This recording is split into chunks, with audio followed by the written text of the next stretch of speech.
The middle of November was when it went out on ITV at 9 p.m. prime time. Yeah. I was Googling how many people watch 9 p.m. on ITV and it was saying millions. I was like, no. Just a quick disclaimer, the content presented in this podcast is based on real events and may contain graphic descriptions of violence, crime scenes and other disturbing material. Listener discretion is advised. This episode is sponsored by Think Forensic. Think Forensic are a one-stop shop for all things forensic science and crime solving. They hold experience days, as well as corporate events, team building events and general education for primary school right the way up to university level, as well as other events and consultancy. There's also a shop where you can get your hands on all things crime solving, from evidence gathering to packaging and collecting evidence, as well as other forensic science equipment. For more information or to book on an experience day, please visit the website. Hello everyone, we are back. Welcome back to another episode of Grave Secrets. It feels like it has been so long. To be fair, it has. It has. We usually say, oh, we've been so busy and oh, we've been up to so much, but we've been that busy that we've literally been on a break for 5 months now. So thanks to everyone for bearing with us during our hiatus. It was accidentally longer than anticipated, wasn't it? Yeah, it was. I mean, we said at first, didn't we, we're going to have like a couple of weeks just to catch up when you get behind on stuff. Yeah. It's like I'd got a bit overwhelmed with the background things, and then we'd got work going on, and then it got to Christmas, then we was like, we'll come back after Christmas. Because then over Christmas last year we did have like December, beginning of January off. We did, yeah. And then we've just extended it either side. Yeah, so we have got quite a few little bits to talk about today and update you on, haven't we? Yeah, I would just like to say, firstly, I can't believe how many people have still been like listening while we've been gone. Our views have not dropped and we've been gone for nearly 5 months. So I checked them the other day expecting it to be like non-existent now. And I was like, Beth, they've not even dropped. I mean, 1 week we were up 10%. And I thought that's crazy that people are still listening. So if you have got to the end of all the episodes that we've done so far and you listen to us while you're driving to work or while you're cleaning, we do apologise, but we are back and we are organised now until I think April, aren't we? Yeah. At least. And we're going to be on it. Yeah, so. And once we plan something and we plan to do it, we stick to it, don't we? So we've got everything booked in. We've got all the studio time booked in. Yeah. And but thank you for still listening and watching. And it was really weird because over Christmas, I've been in the local pub, obviously. And people were coming up to me like, oh, my wife listens to you. Or like, I've been listening to the episodes and it's just crazy. Because they were like people that I didn't even know did listen. Yeah. It's nice when it's like that, when you don't think people do listen and then they say something about it and you go, oh, you listen to the podcast. Yeah, because it's funny because I enjoy doing it when we're not massively stressed. So it's one of those where like, I was like, oh yeah, we're going to come back to it. But then you kind of think, well, would we still be coming back to it if no one was listening? But then we've not had to consider that because it's been going really well. It's been quite nice, hasn't it? Yeah, thanks. So in the time that we've been off, we've both done a pretty big move, haven't we, really? Yeah. Well, I can't say that I have in particular because I actually moved, because our studio is in Brighouse and I've mentioned before on the podcast that we're Huddersfield based. Yeah. So it used to take me 3 minutes to get to the studio, didn't it? What's it taking you this morning, Annie? An hour and a half this morning from Sheffield. So about last March, I think it was, I did a big move back to Sheffield after, 7, 8 years in Huddersfield. So that was a huge move for me and I got settled in over there. And now I'm doing all the house buying stuff and God knows what. So we were debating, weren't we? Because at the time you were still in Huddersfield. Yeah. I was back in Sheffield and was like, where are we going to film? Yeah. Like an in-between somewhere. Yeah. And it is lovely here. As we've probably mentioned before, we're at Brig Hub at the minute. And it is great. Yeah. And it's a great space. Yeah. But yeah, an hour and a half to get here isn't ideal. It was crazy this morning. And then now Beth did her move back to Sheffield as well. So now we're back over the other side. We couldn't stay away for long, could we? We are very Sheffield. Yeah, so we've both settled back in over there now, haven't we? Yeah. And the next thing that's exciting that we want to talk to you about, when we had a little break last year, I mean this time last year, it sounds crazy because we're talking about it last year, but it has sort of only just really come to fruition. Yeah. So last January, we didn't come back straight away to the podcast after season 1. No. Because we kept saying to you, we're working on something, but we can't tell you what it is. Like a year ago, we were like, something exciting is coming. Yeah, for next year. Yeah. So we actually did some work with ITV on one of their documentaries, which was crazy. Yeah, and small bit of background here, because we're not going to go into the whole thing because it was the wildest experience. But I thought it was a joke because obviously, we do it from this little studio and we know that people listen to us. But when a producer from ITV emailed us, I was like, Annie, we've got some spam. And we looked, didn't we? We checked the email addresses. I was like, right, let's check the email addresses. And it was like, and then the production company. Yeah. So I Googled the production company and I was like, now, Beth, I think this might be real. And we were both like, really? Surely not. Really? But it was. So they contacted us and they were doing a show. It's called TikTok Murder's Gone Viral. And it was on the case of Brianna Ghey. And we'd worked on that case already. And they'd come across our TikTok videos. And it was... So the TikTok Murder Gone Viral series, they'd already released season 1. So again, then we were like, okay, it is real. It was crazy though, wasn't it? Yeah, and then asked us to be a part of it because they liked the way that we covered the case so respectfully, which again is what we always try and do. It was a strange one because at first it was the initial message was, can we use a few of your clips? Yeah, that's from true. TikTok, actually, a few of your short videos, and can we use them in the documentary? We will, tag you, do whatever, put your handles on there. Yeah. So we were super excited just for that. Yeah. Anyway, then a little bit later, we'd gone a bit backwards and forwards with the production team. And I don't know, maybe they just liked us. I think we impressed them. I mean, it was you that was emailing them, so they liked you technically. Because she was ill. So it wasn't just like, Annie, let me handle this. let me deal with this. I'll speak to the big guys. You are better with that side of stuff anyway. I feel like you are better at dealing with people than I am. We're a good balance. So we then went backwards and forwards a little bit. And then they said, actually, do you want to be sort of more on the show? Yeah. Like, come in and we'll ask you questions, do like interviews. It'll be working with members of the family and friends. We didn't actually get to meet anyone else from the documentary. We filmed our segment like separate, didn't we? So we went to a studio, didn't we, for a day? And I mean, I know we said we had all this time off and it was just for a day. It did take quite a bit of planning. Yeah, the absolutely. questions they sent through was a lot, and we wanted to make sure that we did it justice, that we only stuck to the facts. So we were fact checking things multiple times. Yeah. Some of the questions we even said we don't want to answer because it might have been not controversial. What is it like? Well, it would be hearsay, wouldn't it? It would be us giving our opinions, which is fair enough when we're kind of doing something like this. But if it's going on an ITV documentary, I don't want to be like, oh, yeah, well, I think there was a lot of people on social media that were talking about it, because I don't know that from at the time. And we weren't one of the people that covered the case directly. Well, from like the start, we covered it afterwards. So, we wanted to be really careful with and it. Respectful, didn't and we? also, if I'm going to be completely honest, there's nothing worse than when you watch a documentary and they're interviewing someone and they're like, what a horrible time it was. And you're like, well, duh. Yeah, obviously.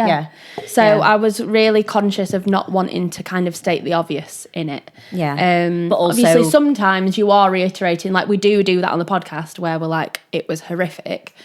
Like, so sometimes you are reiterating, but I just didn't want to kind of be doing the state and the obvious type stuff. Yeah, so we were very, very careful with the documentary.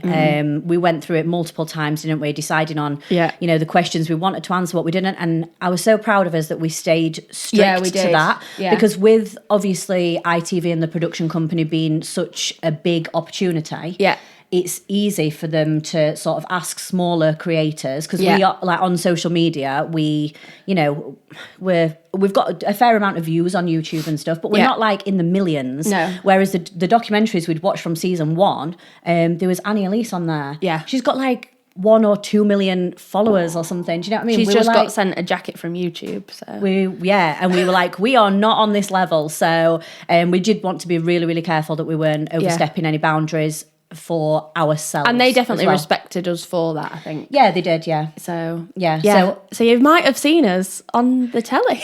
So it wasn't like we weren't on, obviously, the documentary the whole time through. But when we were watching it, there's a part where it just flashes to us two, and we're sat on this sofa. So very similar to our Setup sofa now. Yeah. And it says like Annie Robinson and Beth Ken, I think it says like true crime vloggers or content creators or something like that. It said vloggers because I didn't know Did you not? No, I didn't. And then it was just us two there on screen, and it was crazy to watch, wasn't it? And I mean, like I said, we didn't have massive parts in it, but we had you had a few more bits than me in there, I think, speaking wise, and it was just such a wild experience. Wild and like a privilege to be asked, because they obviously knew that we were respectful enough to be on. able to. Yeah.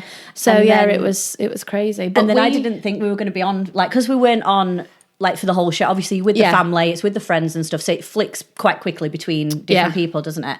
And I was thinking, we're like, I'm barely on it, like it's probably no one's really going to notice it. And then by that night, people were tagging me on Instagram, people were messaging me, they took pictures of the TV and being like, oh my God, I've just seen Annie on my TV. And I was like, wow. And people are watching this. Didn't see it until everyone else saw it. So we'd put a couple of posts out prior to it and just said like, we are going to be on the telly. But we'd not seen it. So kind of we were watching it when everyone else was watching it and didn't know, which I you can't change anything now, can you? It's all done. But yeah, so we filmed this back in January of last year, and then it came out in October of kind of last year. So yeah, we waited months for it to come out. We did. And kind of had no idea of the in-between. And it was strange because it came out on ITVX first.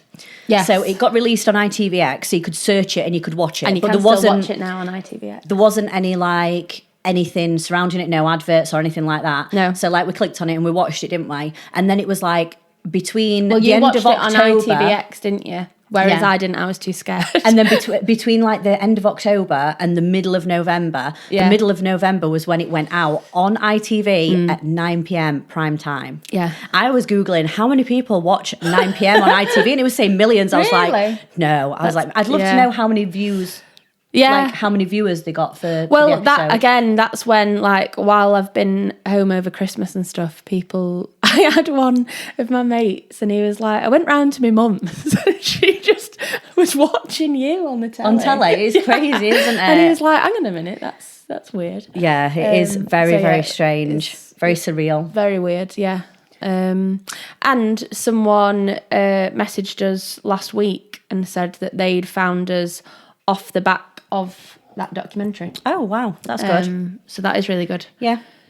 But yeah, so that was a whole thing that we did. I know we scared ourselves to death with that as well, didn't we? You know, like the pressure of something knowing that is going out and on not TV. knowing, because we are control freaks. I know we've talked about it before, but like, so the fact that obviously it's ITV, so I had said, can you send us it before? Can we see it like, not that they're beforehand? going to let us approve it, but I was like, just so we know.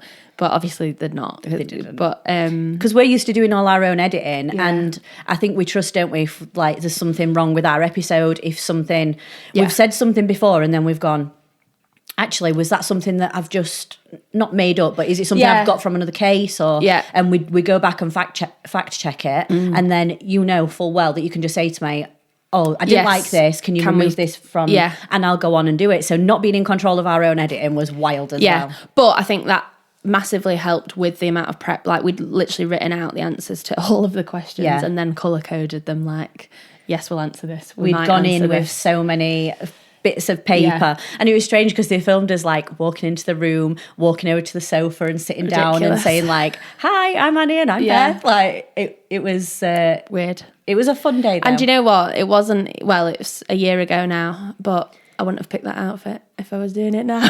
Would you not? Well, I looked on it and I thought, oh, actually, I don't look too bad, because at the time, I was basically just going through a breakup, wasn't you were I? going through a really I rough was having patch. a really rough time. Yeah. And all of a sudden, they're like, yeah, can you go on ITV? And I remember on the way to the studios, I'd done my makeup all nice that morning, and something happened and I was just on edge, and I was crying in the car. I was topping up my makeup and I thought, I'm going to look horrendous. Like, I don't even want to watch it. I've been crying right before I went on TV. We were at the right studio. It was all just a calamity. And then, when you're all warm and you're like, oh God, yeah. But we did it. We're very professional. But yeah, I think I got too into that. I've got to look professional. And went with an outfit. I can't remember what you wore for it. It was a furry cardigan with like gold chains. Which sounds a lot cooler than I was basic and went with a black dress. But maybe I should have just gone. Because that's just my go-to to look professional. But to be fair, you barely saw the outfits anyway. Yeah, it wasn't too bad, was it? So moving on from that one, next thing, we did CrimeCon. We did. So this is one of the other reasons as well that we had a little bit longer off than we thought, didn't we? Because we went to CrimeCon and it was only in Manchester, wasn't it? Yeah, but again, a lot of prep. Yeah, and we had our own little stand this time, didn't we? So we've got a pull-up banner now. Yes, we have. I found actually in the bag that I was packing today to bring all the laptop and everything, the cue card from CrimeCon. From being up on the CrimeCon stage. So we got on stage, I've got mine introduced... on my gallery wall. Oh, have you? Yeah, we introduced people.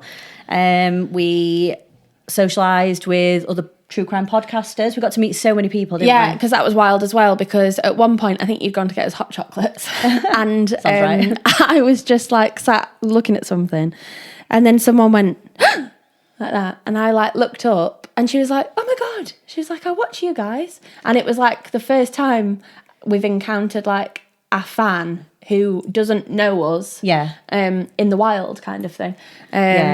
So she was like, oh my God. She was like, and obviously bald head, so recognised me. But yeah, so that was crazy. And that's when it feels like we are getting somewhere. Yeah. Because obviously that's just by chance that she's come across us, but now listens to us. And then, it was lovely. She was really excited and it was a lovely little...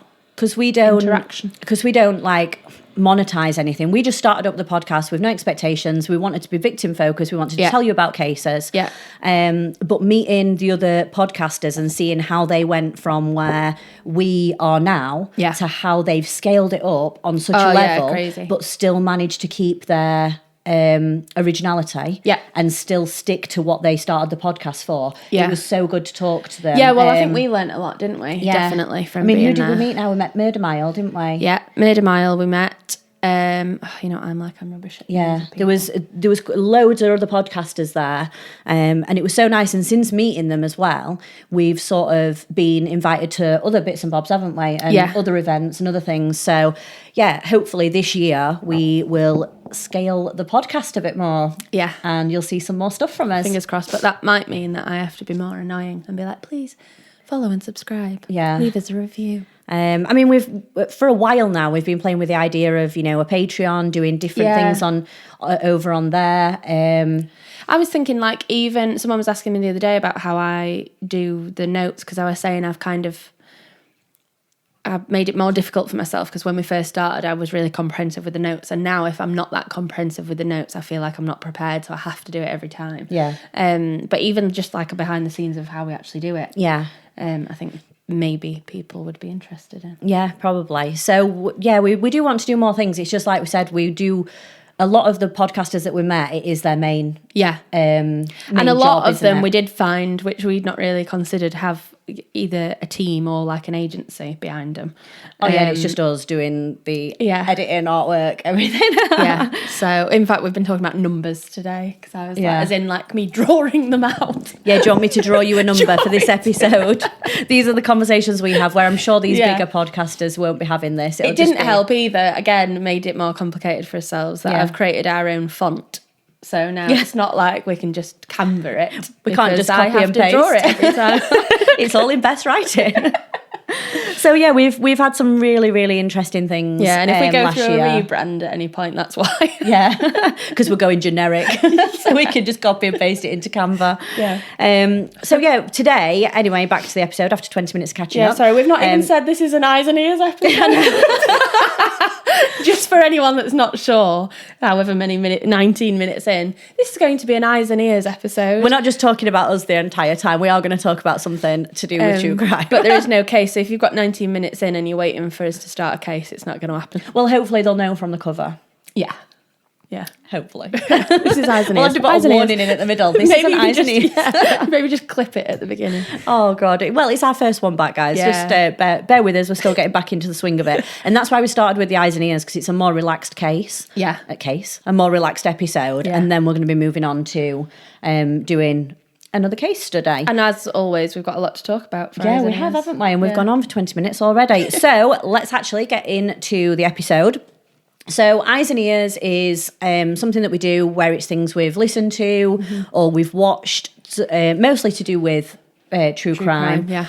And what we found interesting, and we think you might like to watch it. And I'm going to try my best when I'm talking about this next one to not do too many spoilers. We all know the outcome of the case. Yeah. But I thought this one, the Lucy Letby documentary, which is on Netflix, I wasn't going to watch it because I thought it's set in stone. She's gone to prison. It is what it is.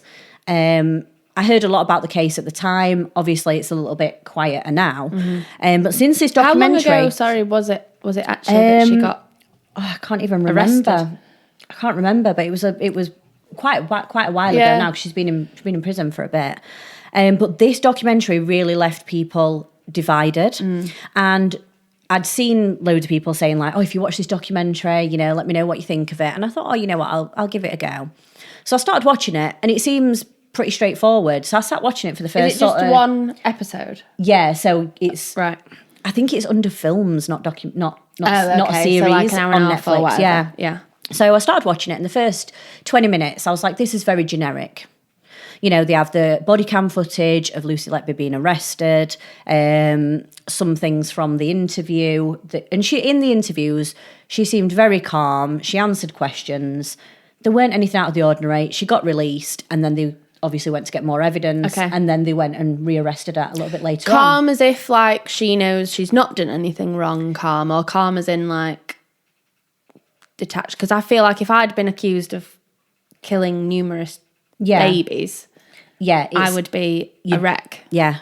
No, she seemed quite calm. But then I thought, if you are a nurse and you're used to dealing with, patients and people, and they do it's horrible, unfortunately people get dying. questioned a lot, don't they? Like just as part of the role, like whether they administered the drugs at the right time or whatever. Yeah, so. and I just thought, it's pretty generic. But then they started coming up with the evidence. So the patterns linked to when she was on shift. So more of the babies died when she was on shift. Right. So it starts sort of in as if they're doing the prosecution evidence first. It's not in court, but it's like you can tell this is what the prosecution listed. Right. So patterns linked to when she were on shift. A lot of it was circumstantial evidence. Yeah. Which I found that hard to get my head around because I was like, where is the rest of the evidence? The medical evidence. So a medical expert came on and said it was an air embolism or insulin that had been administered. What's it called when you don't do it by mistake? Intentionally. So this medical expert's on there talking about it, and he said some of them were insulin, some of them this air embolism. So you're listening to someone who is a professional talking about it. I thought, fair enough, that seems pretty straightforward. She's on shift, this has happened. Then they searched her house, and there was documents found at her home, so she took notes home with her. Which is a no-no anyway, on the cases. But then I thought, well, that's weird, because why on earth would you take them home? But then I did look on social media, and I can't remember if it was on TikTok, and I was searching through, and there was like a nurse saying, obviously I don't know because we've never been in that environment, when have you not like chucked a thing in your pocket and took it home by accident or something? But then there was a lot of notes, so it seemed intentional. Right. all these it's records. not like you've picked all your stuff up at the end of the day, put it in your bag. And, oh, there's a couple. So these are the notes from the hospital, that are at the end of the bed, like your charts. Yeah. I don't know what the proper name is. Yeah. And then they also found her sort of diary, and it weren't like a proper diary. It was like loose bits of paper that got like scribblings all over it. And it was very packed out piece of paper, like every bit of the paper was full.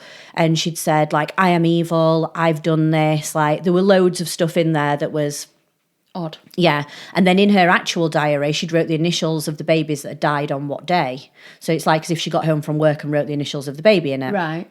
But I thought, is that such an odd thing to do? Yeah, is it like her way of remembering You just don't know. No. So at this point, I mean, I'm thinking, this looks like a straightforward case. I know it's circumstantial, but the stuff points to her. And then the second half of the documentary, they speak to her defence lawyer. And he goes through these points and sort of, like, discredits them. So the unit was understaffed at the time.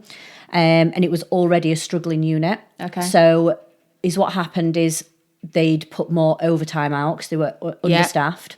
And Lucy Letby had put her name down for the majority of the overtime shifts. Right. So she already work long shifts as it is, don't So she was in the hospital the majority of the time. Okay. So whether a baby had died on there or not, she would have been in there anyway. So because then it's a matter of like ratio almost, isn't it? If Yeah. you're going to be there more than anyone else, then of course you're going to be there more when the babies are dying. Yeah. And the deaths lowered when she left. This was a major thing for the prosecution. Okay. So when they found out, they questioned her. Obviously, they removed her from the hospital. The deaths then stopped or lowered massively. Yeah. He pointed out, because this was an already struggling unit, and this had circulated, the unit had then been lowered on its, like, what's it called? Downgraded. So the unit itself had been downgraded, so they didn't get the seriously ill babies anymore.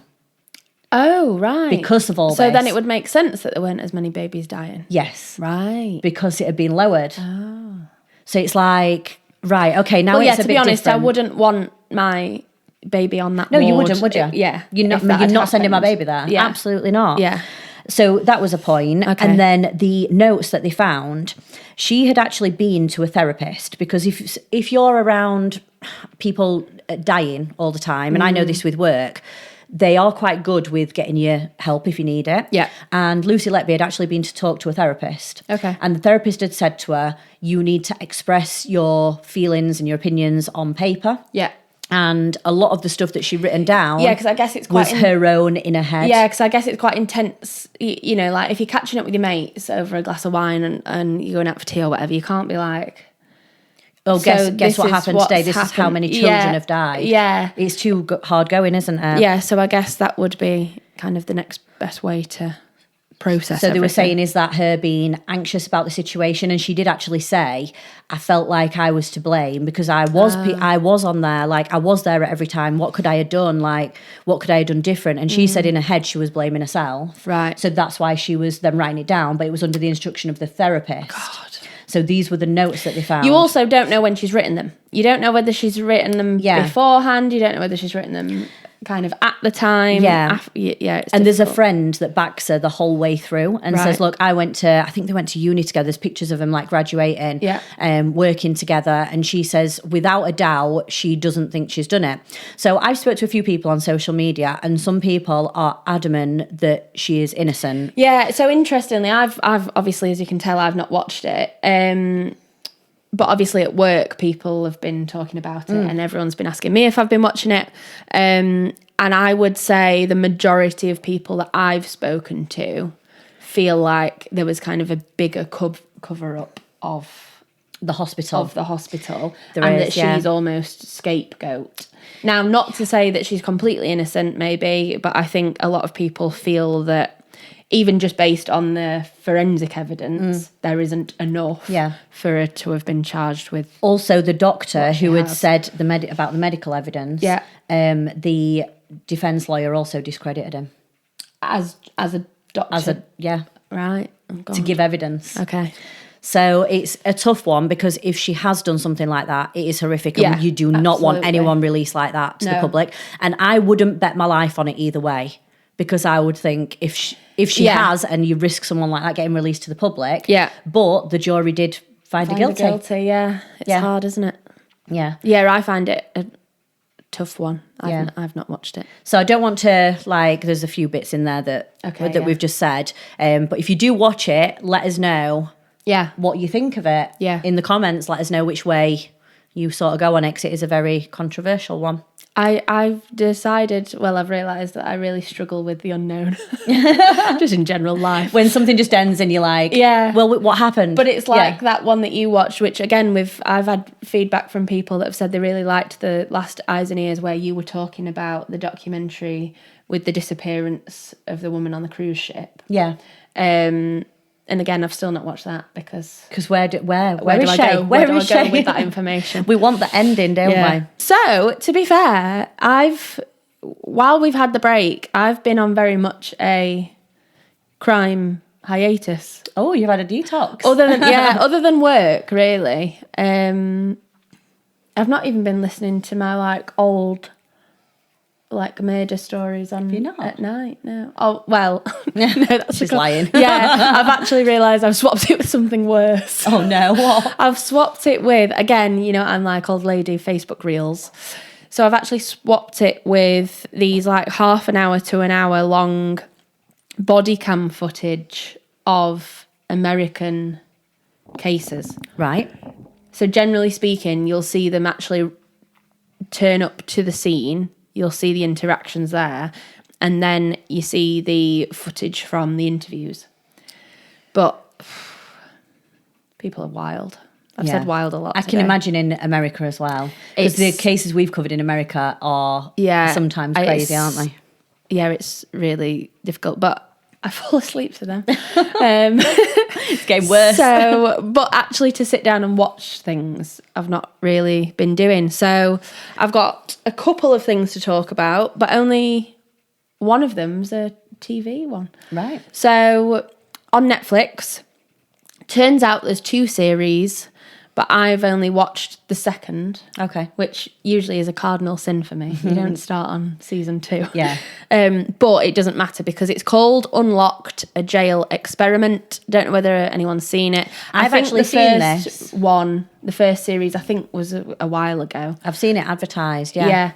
I think it's one of those that's coming round again on Netflix. But I kind of got hooked accidentally, watched half an episode and then was like, all right, okay, now I'm invested. Was it something you just put on in the background and then you were like, this is good? Yeah, and it's interesting because it's in a prison in Arizona. It's over 8 episodes, and the experiment is giving prisoners more freedom than they generally have. So they're all in that unit. They're all quite serious offenders, but at the same time, they've all either been in there for over 20 years already and are coming to the end of their sentence. Okay. Or they've just come into the prison and they're kind of in that waiting period before sentencing. So they don't know whether they're going to be staying at the prison or moving elsewhere. I think that is probably the worst part for prisoners. I know obviously some of these people have done awful crimes, but that could be the point where the emotions are going to be the most heightened because you don't know. Yes. Say someone who's just got a life sentence, that's it. You're in there, sort of thing. And especially to be around other people that have been in there for that long. Yeah. That probably makes it even worse. But it's good because you're working out the hierarchy of the prison yourself, I'm guessing, with less sort of intervention from the guards. Yeah, so that's effectively what happens. And they say, right, we're going to have no prison guards in I'm going to call it a unit, whatever, in this section. All of the doors will remain unlocked. So they're in dorms. There's probably 8 people to a dorm. Right, okay. But all of the doors are then open. And then they've got the kind of usual big break room space.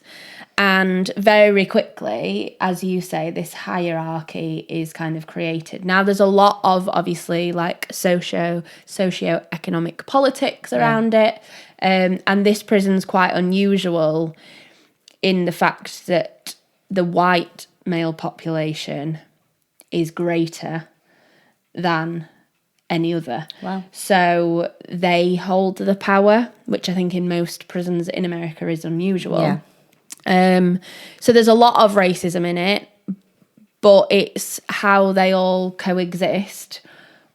What I found interesting was the parts in which they kind of do quite well and it's working, and you think like, yeah, why don't they do this more often? And the parts in which they kind of let themselves down and it doesn't go well, it was interesting to see what sparked it. Right. So again, I'll not give you loads of detail in case you do watch it, but you know, and you think it comes back to like almost like school when they're fighting over stuff, and it becomes this whole big deal. Even something petty can be something big. Yeah, can't it, and in there's there? these two guys that get given like this responsibility to do something, and everyone's like, "Don't let us down. Like you've got to be a good representation of our unit." Like all of this, and for what they've actually been tasked with doing.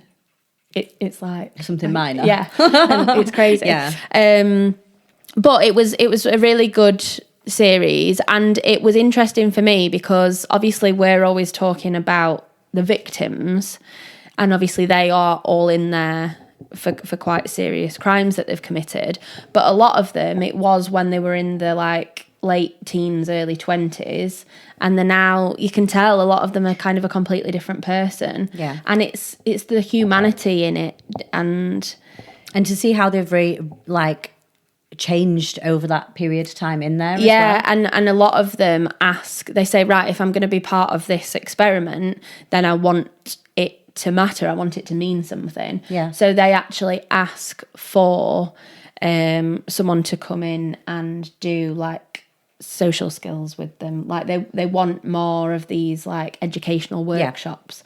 So yeah, that was an interesting one, but that's probably one of the only kind of documentary type things I've watched recently because I'm a reader now. Which is mad because I used to like read massively. Like I remember years ago I read like a book in a morning before I went to school. Oh my God. So I used to be a massive reader, and then over the years head gets full of other stuff and then can't tune out enough to be able to read. So now I put a soundscape on in the background, which is the Home Depot background noise. Why the Home Depot? That's my favourite one. There's that or convenience store, but sometimes the trolleys annoy me. So I put that in the background. That blurs out the fuzz of my brain. And then I've started reading. Yeah, so my friend just gave me 2 books, was like, I've read these at book club. She described them to me. They sounded quite dark. I was like, I'm in. Yeah. But I'm basically like a book club girl bitch now. Because one of them is, and again, you'll roll your eyes, one of them's The Housemaid, which obviously everyone's been going on about because it's out in cinemas at the minute or whatever. So the first one was The Housemaid by Freda McFadden, and that was really good. Interesting because there is like the crime element of it. Yeah. The main character, I don't think this is a massive spoiler, but she's just got out of prison, right? And you don't know why she's got out of prison, and then obviously she then becomes a housemaid, and it all kind of unravels from there. And there's lots of layers of kind of crime. Really. See, I struggle to read just to be sat still for that amount of time and reading. I usually have like audiobooks and I have them on in the car. Yeah. So when I've got this long drive today here and the long drive back, I would listen to something then. I'm just really particular about voice, which is ironic. Sometimes you can put it on and I'm like, this is an awful voice, I can't listen. So I've been reading in like blocks of 30 minutes, right? And then if I'm really into it, then I'll extend it by another 30 minutes, right? But I read that one in a week, maybe less than, and then the other book that I read was Verity, and that's by Colleen Hoover. And I'll be honest, like they're a very similar ilk. Okay. So within the first 2 chapters, I thought it was all very similar, therefore written by the same author, but it's not. Right. And I think what was interesting about it is, especially with the Verity book, well, with both of them really, it swaps from one character to another later in the novel. Okay. So you get both perspectives. And I would blow my own trumpet here. I tend to be quite good at figuring out what's going to happen. Yeah. So, like when you watch crimey based things, or you sort of know. Or films, I'm like, well, you can see what's happening here. I didn't actually know. You know what's happened, but I couldn't work out the motive. I couldn't work out why. So that's what I kind of really enjoyed about it. So Verity and The Housemaid, and I got through those in like 2 weeks, and now I'm unsure what to read, because I then started, I'm actually reading an educational book at the moment, but I'm not getting through that as quickly, obviously.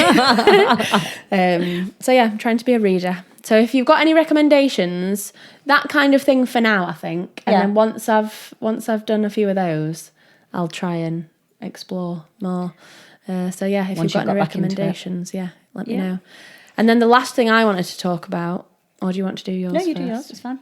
While I'm on a roll. I don't know how many people have heard about it or potentially seen it, but I saw Prima Facie by I was about to say by Jodie Comer. It's starring Jodie Comer. It's a one-woman show. I actually saw it last year when it was streamed, like the National Theatre Live, do the streaming into cinemas. So I went to see it last year, streaming, and I was meant to go with one of my friends, and she ended up not being able to go at the last minute. So my sister and my mum and another one of our friends went to the streaming, and Phoebe said, do you want to come again? It's in York. So this was this Friday, just gone. So I said, I'll go again and see it. Anyway, turns out, because I'm an idiot, about 2 weeks ago, Phoebe was like, I can't wait to see Jodie Comer in the flesh. And I went, what? She went, yeah. She said, we're going to actually see her. So it wasn't a streamer. Live. It wasn't a stream. It was a live. It was a live performance. She was like, why else would we be going to York, Beth? I'm not going to go to York to go to a streaming. But you wouldn't. And I was like, well, I just assumed that that's what we were doing. And I said, yeah. Anyway, told my friend, because obviously she was going off what I'd told her. Yeah. And I was like, yeah. It's real life. And she was like, oh my God. So that was added excitement, very last minute. I'm not going to get into it because it's incredibly difficult. And if I'm being completely honest, it's taken me 2 days to re-regulate because it's intense. It's centred around the theme of sexual assault, and it's written from a very interesting perspective in that it's a female barrister who tries sexual assault cases, and then it becomes a case of sexual assault. So there's a lot of layers to it. Okay. As I say, it's incredibly intense. It's very powerful. So the writer's an Australian playwright called Susie Miller. Incredible writing. Like, obviously I'm wordy. It's very nuanced. And there's a bit in which she talks about being lucky.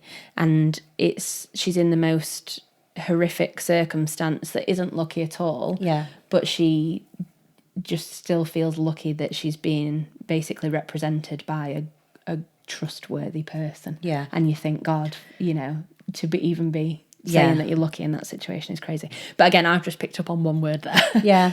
So it sounds quite deep. It's really hard. You can definitely tell, like in the theatre, you can feel who's been through something similar. Yeah. And one of the themes throughout is that unfortunately 1 in 3 women have experienced sexual assault. It's crazy stats, that, isn't it? And when you're in kind of this big theatre and you look at the vast amount of people in that room and you think about that statistic, it's unbelievable. So I bet it was it Deadly Sight? I bet you could hear a pin drop, couldn't you, in there? Yeah. I mean, Jodie Comer is incredible in it. She's an incredible actress anyway, I think. But that was just something else. The amount that she can portray. And there's parts in which she's speaking with her Liverpudlian accent, and she speaks very quickly. So she's on for 100 minutes, and there's no interval. You can't get up. Once you're in there, you can't get up to go for a wee or anything. You're just in there. Yeah. But how she does that night after night, because she was doing 4 nights in York. Wow. And obviously with the subject matter and everything, it's yeah. So very powerful. If you can see it, I would recommend that you do. But I just wanted to talk for a minute about Susie Miller that's actually written it, because again, it's the writing that makes it so incredible. She actually went to uni to study immunology and microbiology. Right. So incredibly clever. She decided not to do a PhD in science, even though she got offered it. Came to London. As I said, she's Australian. She actually did a gap year in London. But she actually lived with some of Boy George's backing dancers, really? Strangely enough. Yeah. Then decided, as you do, to do a law degree. So then went back to Sydney and did a law degree in Sydney. Then became a lawyer. While she's being a lawyer, she then gets a master's degree in theatre and film. Like, just, you know, and you think, that's such like, a turn, isn't it? How is she managing to do this? She then gets married, has a baby. I don't know whether she's got multiple children, but it said that while she was on maternity leave, she then was working part-time for a youth legal centre. And then she was dealing with a lot of crises, emergencies, and sexual assault cases. Right. So this isn't the first play that she's written based around those subjects, but she does it in such an incredible way. So it was actually first put on the stage in 2019, and now obviously it's touring around the UK with Jodie Comer kind of acting. But yeah, incredible. And in terms of stats, it is in the UK, 1 in 4 women will experience some form of domestic abuse, and 1 in 5 will experience sexual assault during their lifetime. Wow. Globally, that's 1 in 3. So it's scary, isn't it? The stats. Yeah. But as I say, so, you know, quite intense, quite dark, but really moving, really powerful, and just shows that, you know, women are bloody strong. Yeah. So, yeah. There you go. So I've only got one more thing to talk about, and it is another Netflix documentary. I've been on a little bit of a Netflix hype because it comes up with suggestions, doesn't it? Yeah. So once I've watched something, it's like, oh, this has been suggested for you. And I held off on watching this one for a bit. So it's called Kidnapped, and it is Elizabeth Smart is our victim. And I really got into this, and she was a 14-year-old girl. It's in America. Right. And she was abducted from her bedroom at 14 years old. This was in 2002. Oh, right. Just snatched from her bedroom. That's scary. Right? Which is very scary. Yeah. At this time, she was in the bedroom with her younger sister. Okay. Her younger sister in there. And just taken. And that starts, obviously, a search. Yeah. So there's search parties that go out. They are looking on, like, the back of the house, links to some sort of woodland area. Right. So you've got the normal search parties going out. They've got a dog who traces her scent up to this, like, track, but then it disappears into the woods, so the dog loses the scent. Right. It is...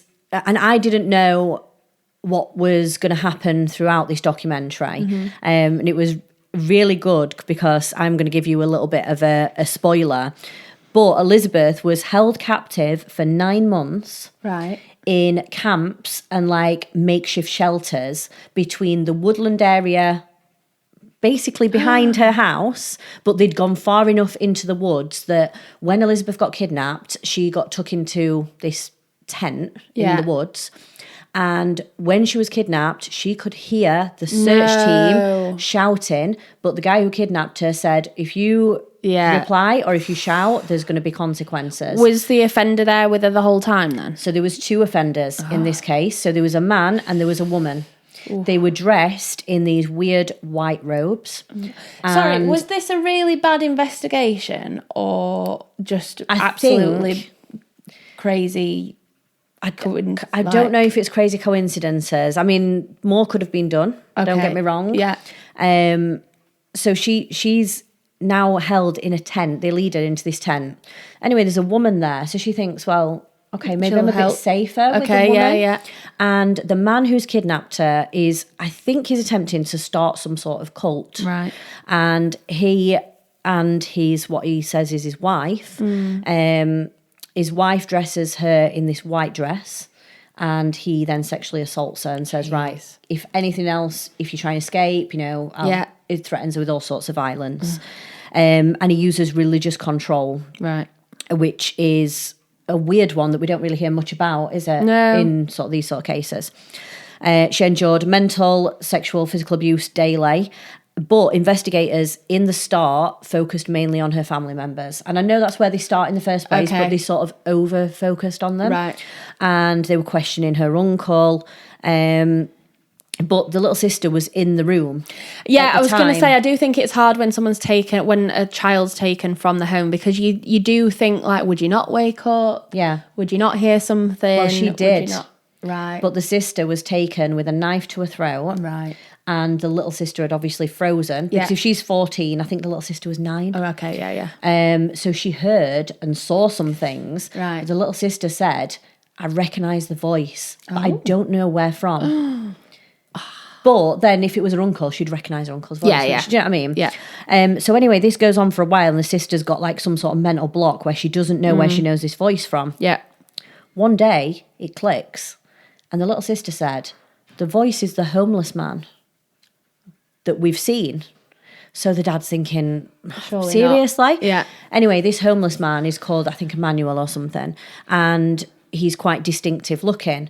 So they put out a sketch of this homeless man, a sketch of Elizabeth, and I'm not going to go into the whole thing of it. Yeah, how it unravels kind of thing. But Elizabeth is eventually found, and it is this homeless man that has now turned sort of religious, and he's now kidnapping. He planned to kidnap 7 girls. Jeez. And he said to Elizabeth, it's all right because your sister will meet us soon. So he's planning on kidnapping the little sister as well. So is this just a one-off then? Documentary. Yeah. So someone recognised them from the sketches. Okay. And Elizabeth was eventually found. But in the documentary, Elizabeth speaks about her kidnap. How incredible. About her ordeal. And speaks about life after it. I don't know how, I'm going to say I don't know how people like that. For 9 months. So brave. And the sexual assault that took place as well. Yeah. Like, she went in there, a young girl, and she came out there at 15 years old, nearly a year later. Yeah. And having all that innocence taken away from her. Yeah, especially when, like you said, if there was a woman there as well, and you kind of do think that you might be safer to a certain extent. But no.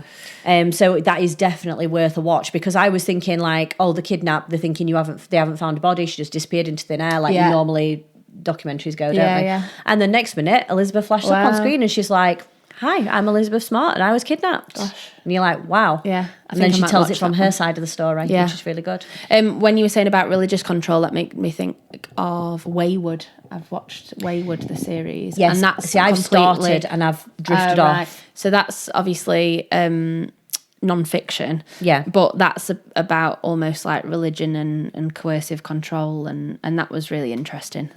I enjoyed that one. So bit random, but really, really good documentaries that we've watched. Anyway, I think we should probably wrap it up. We've nattered for long enough now. I know, we were thinking this is just going to be a quick episode to come back. I'm like, we're already an hour in. Yeah. So we're going to call it a day from there, and we will be back next week with a case study. Yeah. So if you're wanting to get back into the normality of it, we will be back. We just needed this one for ourselves, didn't we? Yeah, we did. Ease us back in. So thanks for listening.